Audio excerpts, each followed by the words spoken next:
At harvest time, the air is filled with the smell of fresh fruit and vegetables. The engines happily deliver their loads to market. But one day, mist and rain swirled down Toby's line. Percy was delivering a load of fresh tomatoes. Suddenly, he felt a big bump. "Bust my bumpers!" Percy cried. "What was that?" The guard put out the warning flags, while Percy's driver inspected the track. "The earth's crumbling," he said. "We must tell Sir Topham Hatt," decided Percy. Percy puffed back as fast as he could.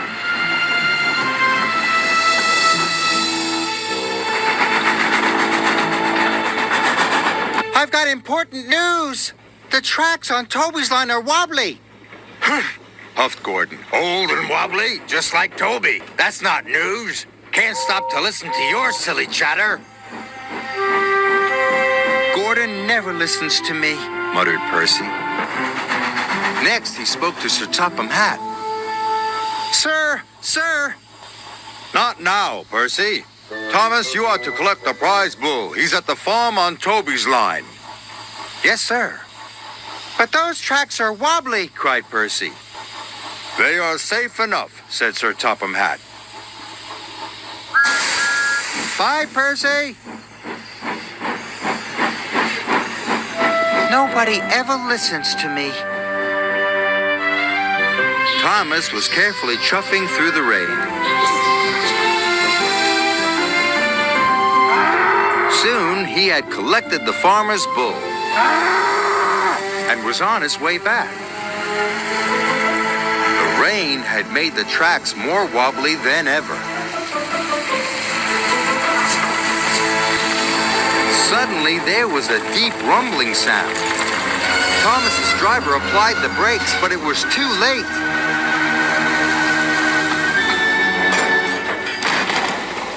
"Cinders and ashes!" cried Thomas.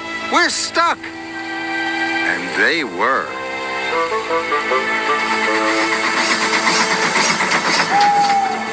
Late that night, Thomas still hadn't returned. Percy was worried. "Thomas is in trouble," he said. Gordon and James took no notice. "Worry wheels?" huffed Gordon.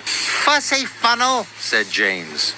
"Please," Percy asked his driver, "can we find Thomas?" "Right away," said his driver.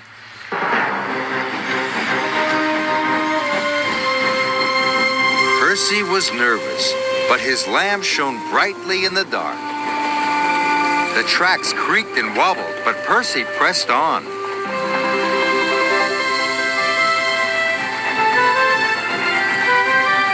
"Percy!" cried Thomas. Thomas was very happy to see his friend. "I'll have you out of there in no time," said Percy. Percy puffed and pulled and pulled and puffed. And finally, Thomas and his driver were free. "Oh, thank you," said Thomas. "I'm glad to be useful," smiled Percy. It was dawn before the track was cleared. Then Percy and Thomas made their way back home.